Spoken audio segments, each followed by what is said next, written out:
Jelo ro sanga are sa u chiang te a kan ti lo thei lo ni a chan chu mak dang lam big na hi na ya tin record hi ron break pop mai hei mi zo YouTube khovela record ron break a yang fela te record ding lai ron khuma ni le dar ka som pasari vela million viewer ron nei theya tin chumi pi lama mi la coverin million viewer on nei theya tin da ni khat chunga viewer nga ber recorder on siam le thei boka chung zong chu ngai to hen aro pu ni chumi pi lama chonin record dang lam kan ti don nge enge kan ti don ka khelo thil dang lam chu aron her chu pui le sim simani ole kan enang tu da sibai ke kule lo chỉ是để nó nấu cái rồi cái lại thôi nhá ma ga me da so si to Say him made on him. ora fi tu da sibai ke kule he ko ni a chuanin Hey, my God, send him. so kana sa chon chin kan siat na stop hey Milarte News in interview anin koma Milarte News si subscriber noi li don na nei to noi li don na tin YouTuber aton a rei por le alun pol tak ania enge khothang ram Milarte le mizo te pon yang chu khatiang khanin Milarte chanchin rang tak le bel tian dol tak fel fai taka kan riat thin nani a subscriber te hianin ma na tang to in ron lang vela email ron lang la community tal ron lang ro tia kum tam kan lo dil lu thin to khania I amaro chu a mail hi mu tu ro ngai lo ni mail hi tilang du ngai mi alo maya Milarte Newsian tin chu mi piela ma chan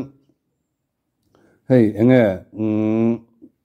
model an phone call mani mo zai thi man phone call mani mo hetiang enge mo renga so man ni zela an kal zela tiang khanin chunga po chunin model ni hut karate zai thiam ni hut karate chu tiang za amel muk tur hi om ngai mi alo ni amara chu thil mak dang lam tak mai ron thlen thin tu fu chiang te pate e ka hian a mel arom phok chu pui thei tlat mai Mizoram mi mak dang lam bik ani na aron ti lang chuak chiang le zoling ka ria kum tam tak a subscriber ten a mel huan cha ka chu tiang khatiang chon ron ti te ron lang ve reng te an dil lui thina kha le mi tam takina huan chak em thina kha ei nu mel thatak mai alone ni renga ni ti ron pho chuak tu chu are sabok ani le a henau hi chu amak dang lamani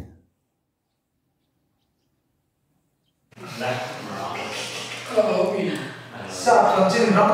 Milarte chon chin kan siat the na YouTube channel le kanu me vì nó chỉ quay suy gì đâu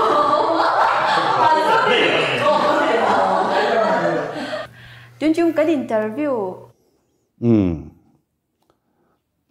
khatiang khani are sahi ngatinga tiang em hian adang lambik ka te thin ka ngai to ne thin ai kon aron ai kon han zai chau lai le eng mote ka han ngai to kan chui kir let le a hetiang em a zora ma thil thleng thei tur kan ngai lo te thil thleng ngai lo tur kan ngai to te aron thlen tir le zut me sai lo nuwa hetiang em a mi pui na kan bor ang chi hi an la om ngai lo amara chu thei paling ko ina a zai na a contract na a program na ina zong ven ngai na oma a chang le backstage atangin an chu aruk tir thul khatiang ang chi khan ven angai mai ni a ho tur ringot te mi pui an lo changan lo dang beta tiang reng khan bor hi lo mai ni tin mak kas ti chu kan soi to kha Milarte News face reveal ron nei thei tir tu ron nei pui tu ni tlat mai ni hi arau pui le zol ka tia mi anoi chuang ina amelan mu chak em anoi telinan mu chak em onal boxi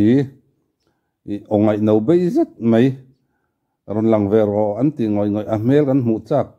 I o tang hen email thadon ti ariat sa tia comment dong nem em thin ka bi rutlat thin amaro chu fu chiang tia ngei mai chon amel ron pholan pui thei tlat ani midang lam mi bi kan pi le pu te anti khati ang tur chi chu khuanu hian alo duang chu ni hi amak khop mai hei Milarte News channel nei tanu mail kan mu thei pa ta nu mail thatak a o ngai no be ang bokin ama po nu ngai no be mail thadu alo ni le ngala tin hei anin koma an lim nui bo bok nu lim thei tak ani don ti a riat reng boka are sa zara kan thil riat ngai lo le mu ngai lo te kan be sei phak bak ang chi te kan van mu nem to tak em kan ti ve po hi interview ani che em interview ang veli na kal do interview ang vela I zo na in zo de pop aya khanin thil mu dom de kan endu na nga khanga chang khan in kom na ani ma zo kang chu ladies and gentlemen le